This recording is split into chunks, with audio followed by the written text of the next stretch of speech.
Dans cet épisode, découvrons l'histoire inspirante de deux frères souris. C'est parti!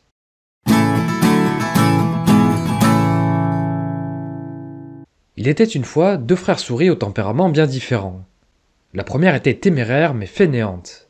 La seconde, peureuse mais vaillante. Au moment des moissons, le frère le plus courageux prenait tous les risques pour se nourrir. Il fonçait dans les champs pour récupérer les grains qui tombaient en abondance sur le sol.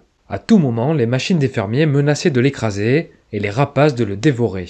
Mais jusque-là, ses efforts en valaient la peine puisqu'il mangeait goulûment en parvenant à éviter ces dangers. Le second faisait preuve de davantage de patience. Il attendait la tombée de la nuit pour se rendre dans le champ et se nourrir avec le reste des grains. Ses récoltes étaient plus maigres car tous les animaux se servaient avant lui en journée. Plus tard après les récoltes, les deux frères partirent en expédition dans le hangar de la ferme. À leur grande surprise, ils virent une jarre remplie de grains. Le plus téméraire sauta sur l'occasion. Il entra dans le récipient, mangea tout ce qu'il put et s'endormit à l'intérieur. Plutôt que de prendre le risque de changer ses habitudes, le second continua son mode opératoire malgré le fait que la nourriture se faisait de plus en plus rare dans le champ. Le matin, il trouvait toujours son frère en train de s'empiffrer dans le pot qui contenait des grains facilement accessibles en quantité. Jusqu'au jour où le téméraire atteignit finalement le fond du bocal.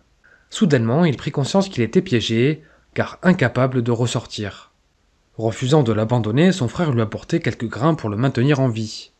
Mais désormais, au lieu de jouir d'une totale liberté dans le choix de ses grains et de ses activités, le prisonnier se contentait de ce qu'il restait. Il dépendait pleinement des autres pour vivre. La recherche de plaisir immédiat l'avait enfermé dans un terrible piège sur le long terme. Merci pour votre attention, j'espère que cette courte histoire vous a plu.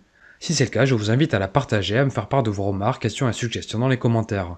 Pour finir, je vous invite aussi à vous abonner pour être informé lorsque de prochaines productions paraîtront. C'était Mr. Fanjo, à très vite.